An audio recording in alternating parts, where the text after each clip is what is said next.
ina mu jinya ne yawa kurtu ada tumu da Chicago wallahi ko kon meje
صلوا على النبي الكريم صلى الله عليه وسلم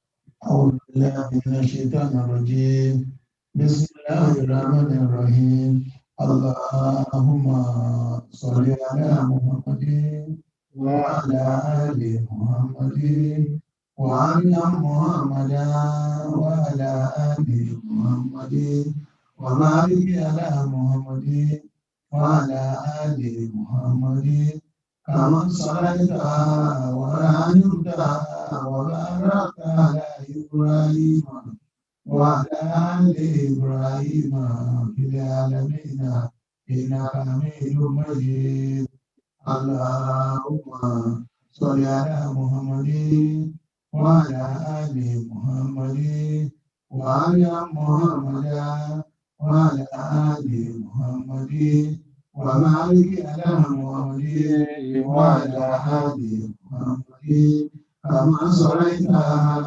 ورحمت وباركت على إبراهيم وعلى آل إبراهيم في العالمين إنك حميد مجيد اللهم صل على محمد وعلى آل محمد وعلى محمد وعلى آل محمد وبارك على محمد وعلى آل محمد كما صليت ورحمت وباركت على إبراهيم وعلى آل إبراهيم في العالمين إنك حميد مجيد اللهم إني نويت أن أتقرب إليك بأذكار أسمائك وبالصلاة على سيدنا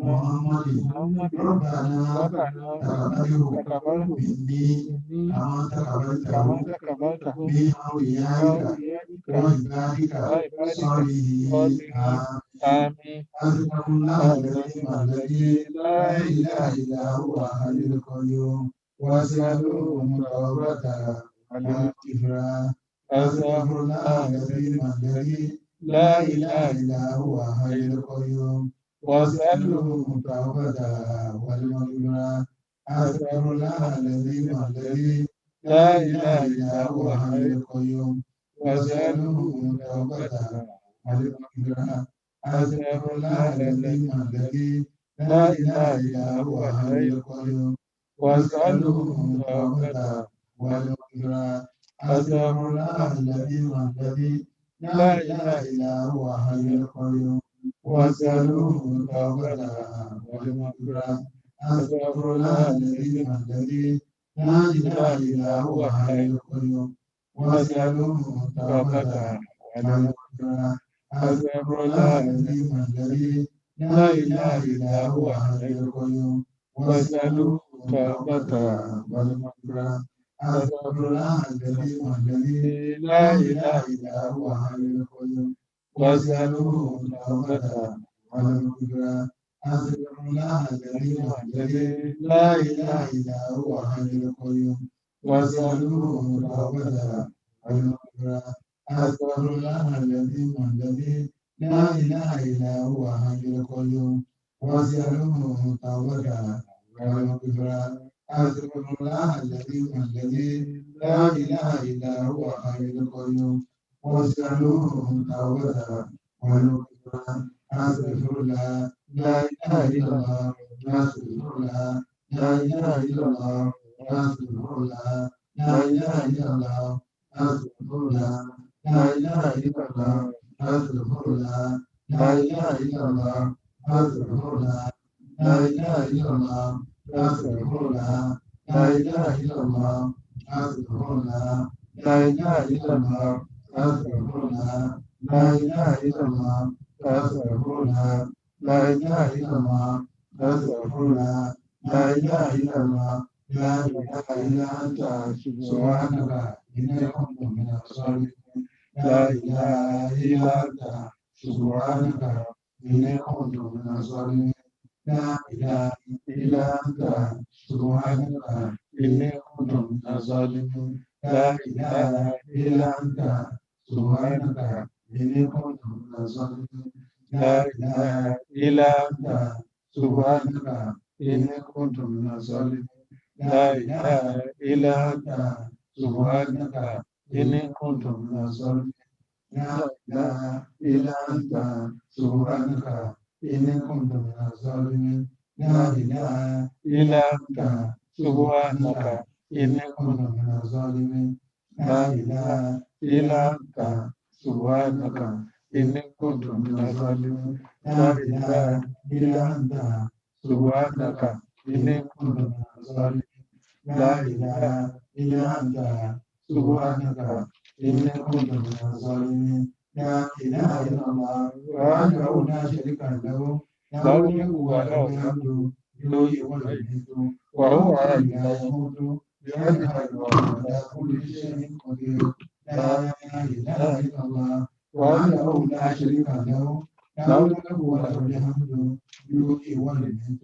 وهو حي لا يموت بيده وهو على كل شيء قدير لا إله إلا الله وحده لا شريك له له الملك وله الحمد يحيي ويميت وهو حي لا يموت بيده وهو على كل شيء قدير لا إله إلا الله وحده لا شريك له له الملك وله الحمد يحيي ويميت وهو حي لا يموت بيده وهو على كل شيء قدير لا إله إلا الله وحده لا شريك له له الملك وله الحمد يحيي ويميت وهو حي لا يموت بيده وهو على كل شيء قدير لا إله إلا الله وحده لا شريك له له الملك وله الحمد يحيي ويميت وهو حي لا يموت بيده وهو على كل شيء قدير لا إله إلا الله وحده لا شريك له له الملك وله الحمد يحيي ويميت وهو حي لا يموت بيده وهو على كل شيء قدير لا إله إلا الله وحده لا شريك له له الملك وله الحمد يحيي ويميت وهو حي لا يموت بيده وهو على كل شيء قدير لا إله إلا الله وحده لا شريك له له الملك وله الحمد يحيي ويميت وهو حي لا يموت بيده وهو على كل شيء قدير لا إله إلا الله وحده لا شريك له له الملك وله الحمد يحيي ويميت وهو حي لا يموت بهداه وهو على كل شيء قدير لا إله إلا الله وحده لا شريك له له الملك وله الحمد يحيي ويميت وهو حي لا يموت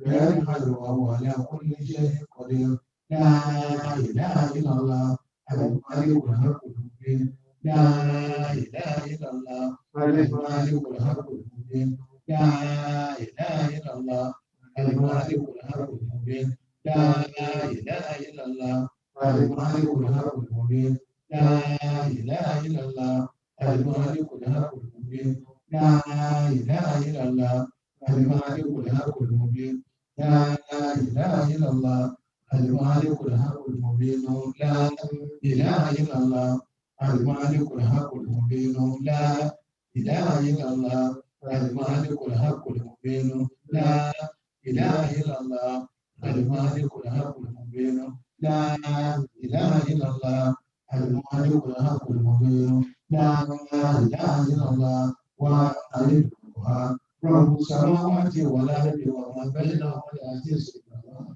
لا إله إلا الله وأيدها رب السماوات والأرض وما بينهما العزيز الغفور لا إله إلا الله وأيدها رب السماوات والأرض وما بينهما العزيز الغفور لا إله إلا الله وحيد القهار رب السماوات والأرض وما بينهما العزيز الغفار لا إله إلا الله وحيد القهار رب السماوات والأرض وما بينهما العزيز الغفار لا إله إلا الله وحيد القهار رب السماوات والأرض وما بينهما العزيز الغفار لا إله إلا الله وحيد القهار رب السماوات والأرض وما بينهما العزيز الغفار لا إله إلا الله وحيد القهار رب السماوات والأرض وما بينهما العزيز الغفار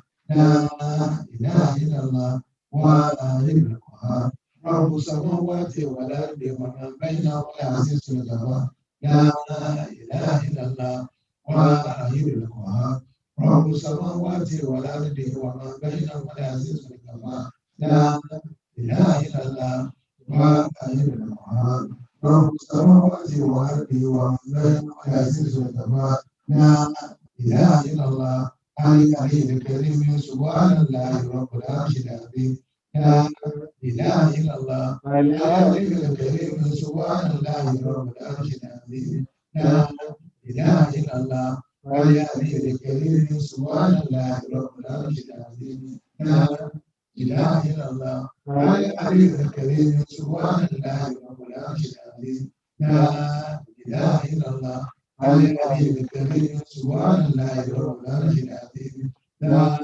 إله إلا الله العلي الكريم سبحان الله رب العرش العظيم لا إله إلا الله العلي الكريم سبحان الله رب العرش العظيم لا إله إلا الله العلي الكريم سبحان الله رب العرش العظيم لا إله إلا الله العلي الكريم سبحان الله رب العرش العظيم لا إله إلا الله العلي الكريم سبحان الله رب العرش العظيم لا إله إلا الله العلي الكريم سبحان الله رب العرش العظيم سبحان الله والحمد لله ولا إله إلا الله والله أكبر ولا حول ولا قوة إلا بالله العلي العظيم سبحان الله والحمد لله ولا إله إلا الله الله أكبر ولا حول ولا قوة إلا بالله العلي العظيم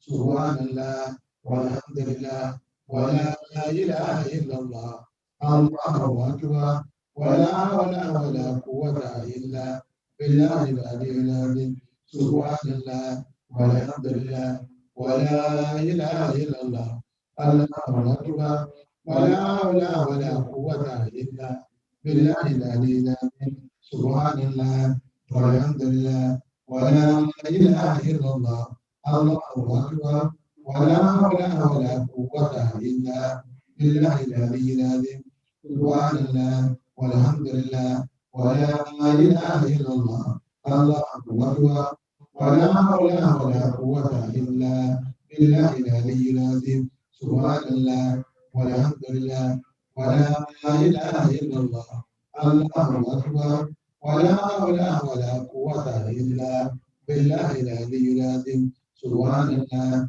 والحمد لله ولا إله إلا الله الله أكبر ولا حول ولا قوة إلا بالله العلي العظيم سبحان الله والحمد لله ولا إله إلا الله الله أكبر ولا حول ولا قوة إلا بالله العلي العظيم سبحان الله والحمد لله ولا إله إلا الله الله أكبر ولا حول ولا قوة إلا بالله العلي العظيم سبحان الله والحمد لله ولا إله إلا الله الله أكبر ولا حول ولا قوة إلا بالله العلي العظيم سبحان الله وبحمده سبحان الله العظيم سبحان الله وبحمده سبحان الله العظيم سبحان الله وبحمده سبحان الله العظيم سبحان الله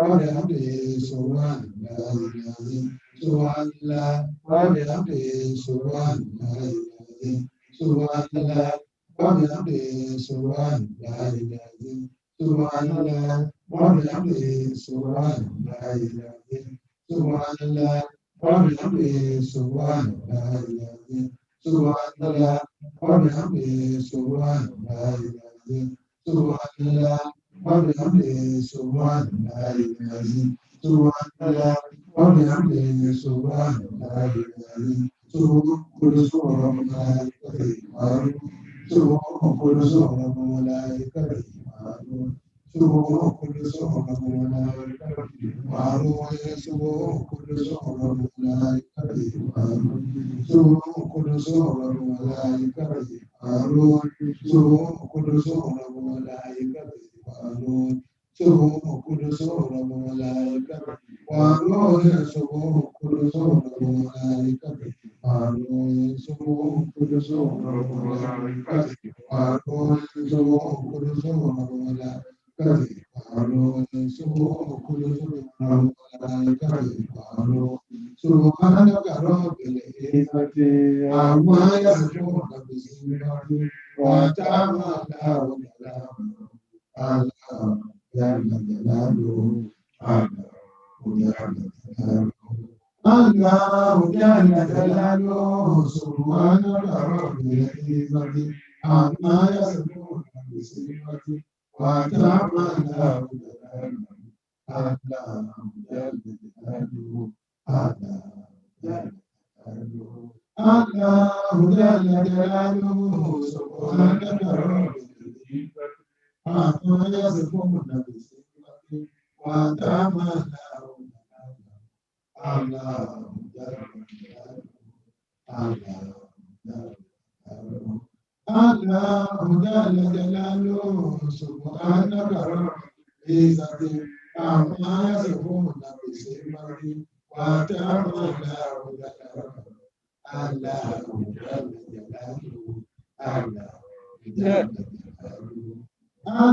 الله جل جلاله سبحانك رب العزة عما يصفون بصفته وتعالى الله جل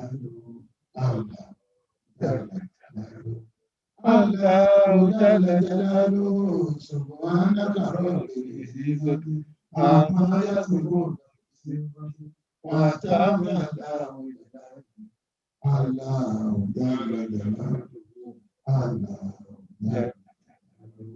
الله جل جلاله سبحانك رب العزة عما يصفون وتعالى الله جل جلاله